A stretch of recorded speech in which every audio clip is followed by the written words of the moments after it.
Propeta Isaías. Mga pinuno ng Sodoma, pakinggan ninyo ang sinabi ng Panginoon. Mga namamayan sa Gomora, pakinggan ninyo ang aral ng ating Diyos. Ang sabi niya, walang halaga sa akin ang dami ng inyong mga handog. Sawa na ako sa mga tupang sinusunog at sa taba ng bakang inihahandog. Hindi ako nalulugod sa dugo ng mga toro at mga kambing. Sino ang may sabi sa inyong magdala niyan sa harap ko?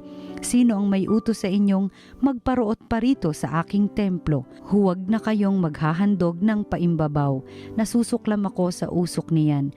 Nababagot na ako sa inyong mga pagtitipon kung pista ng bagong buwan at araw ng pamamahinga dahil sa pananatili ninyo sa inyong kasalanan. Labis akong nasusuklam sa inyong pagdiriwang ng bagong buwan at iba pang kapistahan. Suyang-suya na ako sa mga iyan at hindi ko na matatagalan. Kapag kayo'y tumawag sa akin, ibabaling ko sa malayo ang aking mukha. Hindi ko kayo papansinin. Kahit na kayo'y manalangin ng manalangin, hindi ko kayo pakikinggan sapagkat marami kayong inutang na buhay. Magpakabuti na kayo, magbalik loob sa akin, talikdan na ninyo ang masasamang gawain, tumigil na kayo ng paggawa ng masama, pag-aralan ninyong gumawa ng mabuti, pairalin ang katarungan, itigil ang pang-aapi, tulungan ang mga ulila, ipagtanggol ang mga balo. Ang salita ng Diyos.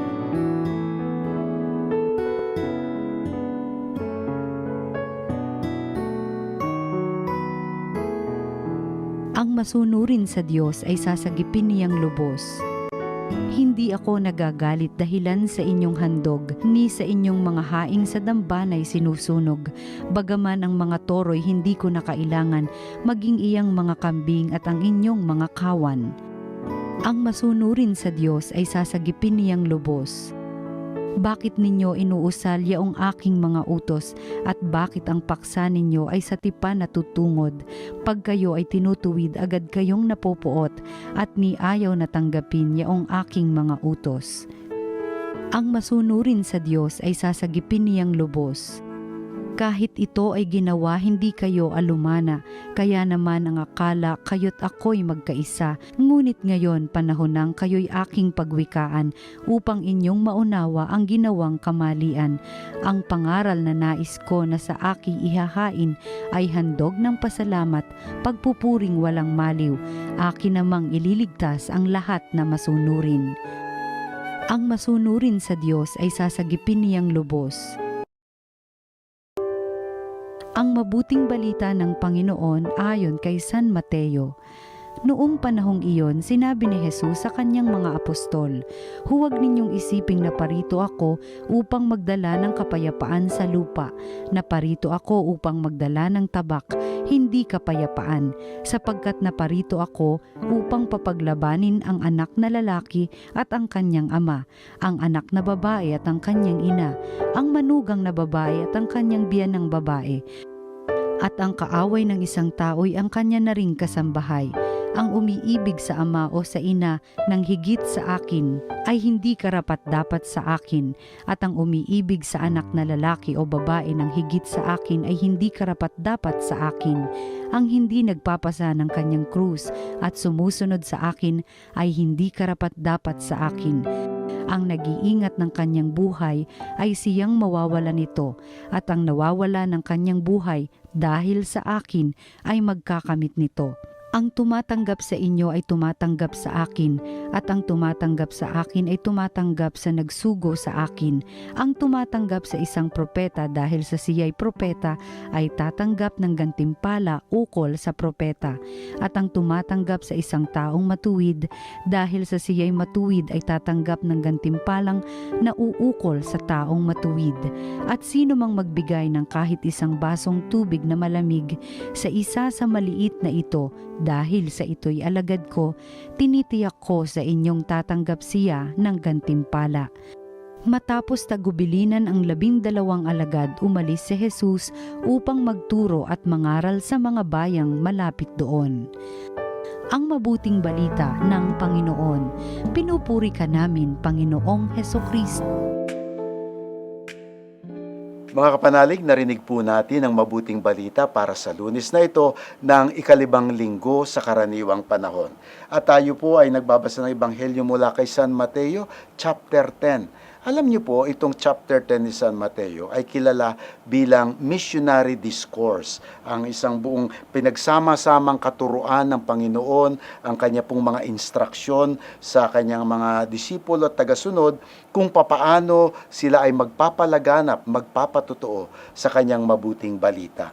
At isa po dito na sinasabi niya na mabilis po siguro nating mamimisinterpret o hindi po natin maunawaan ng mabuti, ay sabi niya na naparito siya hindi para magdala ng kapayapaan, kung hindi ng pagkakaharap-harap o pagkakagulo ng ilang miyembro ng pamilya, ang magulang laban sa kanyang mga anak, no, yung mga ganong klaseng pananalita po, pakikinggan po natin pero hindi po natin maunawaan kaagad. Now, ito po ang sigurong mas mahalagang maunawaan natin, no, at isaisip natin.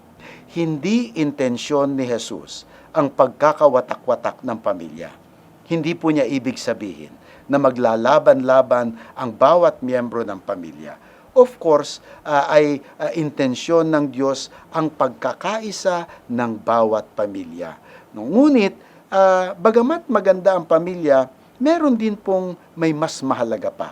At yun po ang ating ipapaliwanag sa ating pagninilay ng Ebanghelyong ito. No? Sapagkat sinabi ni Jesus, pakinggan po natin muli, uulitin ko lamang, ang sabi niya, ang umiibig sa ama o ina ng higit. No? Ibig sabihin, mas mataas, mas malaki kaysa sa akin, ay hindi karapat-dapat sa akin. So, ibig sabihin po, hindi naman sinabi ng ating Panginoong Hesus na hindi natin mamahalin ang ating mga magulang.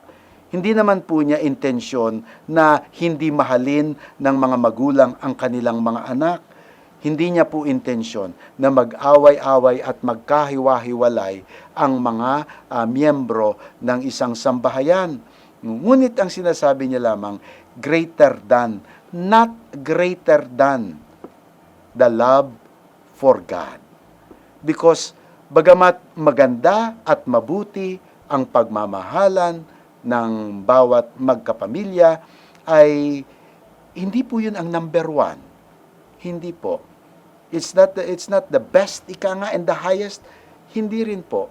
Dahil ang lahat ng punto, no, harapin na po natin ang katotohanan, na mahal man natin ang ating pamilya, ay sila ay mga nilikha ding kagaya natin, na nawawala at nahihiwalay sa atin.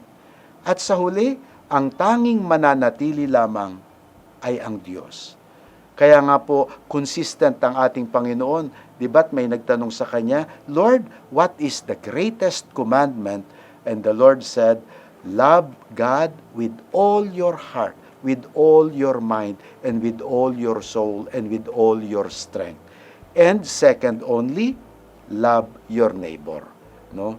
Kaya nga po mga kapatid, ay minsan kung may mga prinsipyo o may mga values halimbawa o mga paniniwala o mga kagawian na nagko-conflict within the family, ibig sabihin lamang po niyan, uunahin pa rin natin ang Panginoon. Uunahin pa rin nating sundin ang utos ng Diyos. At doon po mga kapatid ay papagpapatuloy natin na sinasabi niya rin naman na kung sino man ang tumanggap sa sino mang nagbabahagi at nagpapatotoo sa mabuting balita ay siya ang tinatanggap.